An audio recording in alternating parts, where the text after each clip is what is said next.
This is Drive with Anna Vidot on ABC Radio Canberra.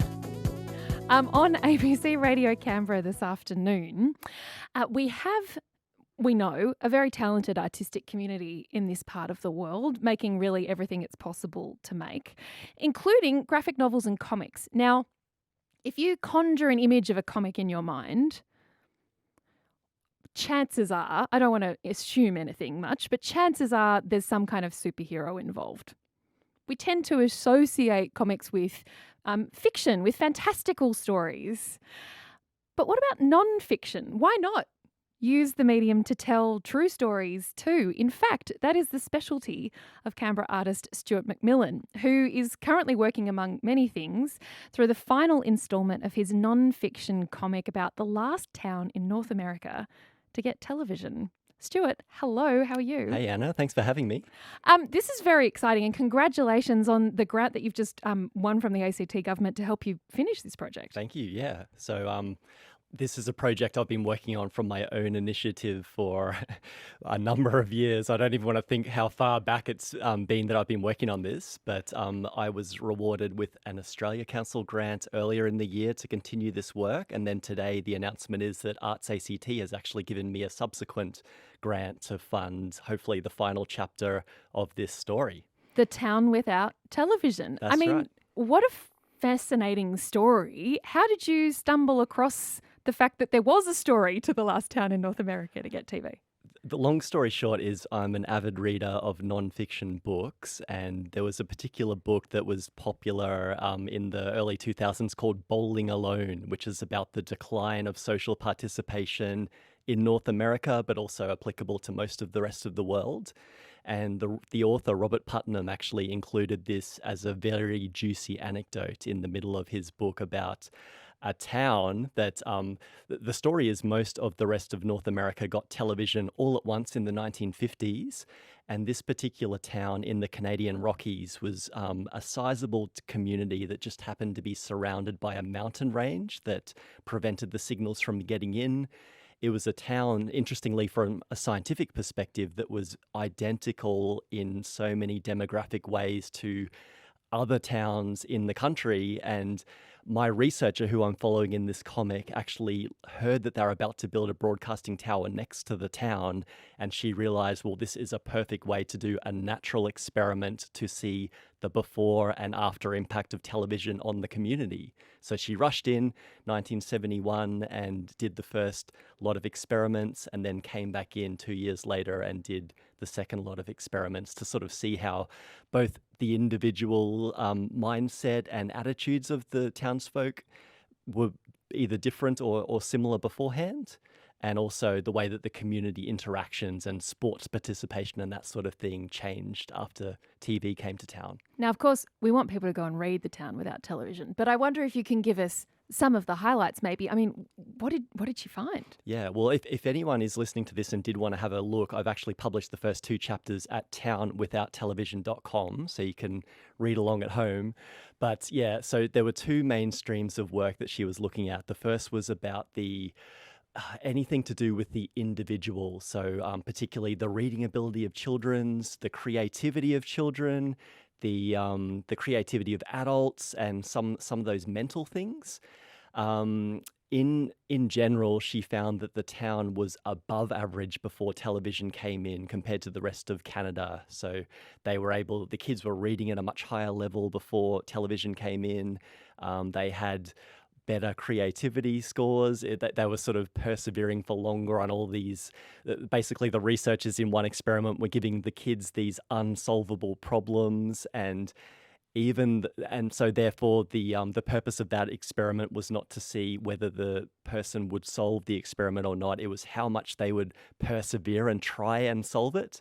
And in the era before television, they'd just keep on trying for a really protracted amount of time. But after TV came in, it was almost like their attention spans dropped off and they kind of gave up at an earlier stage. I feel like I'm hearing my parents' voice. I don't know about you, my parents' voice in my head just feeling very vindicated by everything they ever told me about watching too much television. It sounds like actually it has been having a bit of an impact on us all. Yeah, and so that's the first line of research that I'm looking at in the comic, and the second one is about the impact of television on the community. So things like participation in dances and community activities like town hall meetings and sport participation.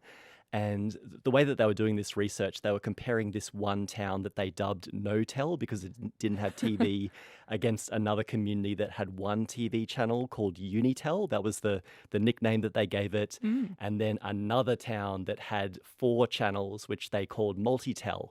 So it was like a 3-way experiment. And basically, before television came to No-Tel, they were really participating in sports at an amazingly high rate, to the extent that the senior citizens of No-Tel were participating in sport at a greater level than the children of Multitel, which Wow. goes to show you that.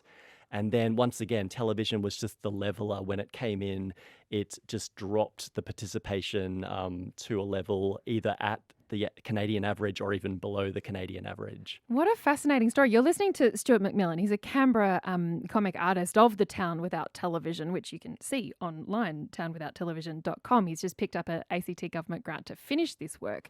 But why this work in this way, Stuart? What do you like about comics as a form, graphic novels as a form, to tell these kinds of nonfiction, these true stories?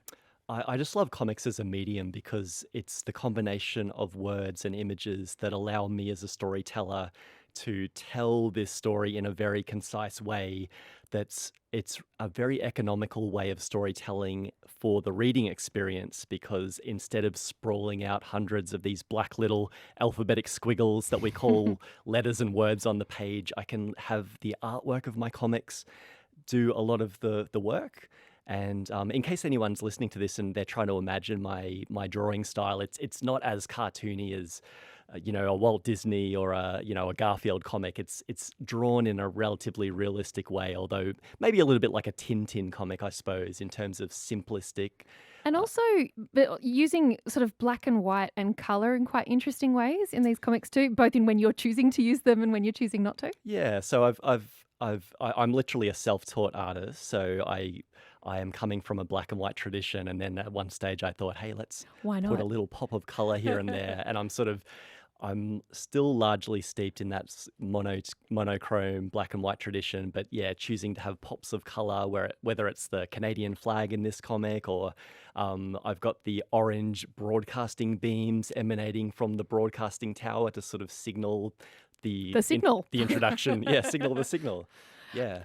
Stuart, you mentioned the researcher whose work you were basing your work on. Did she know that you were doing this? Look, I began this work towards the end of her life, and I wasn't able to communicate this to her before she died in the last couple of years. Oh, But what a shame. her family and her colleagues really loved my work, and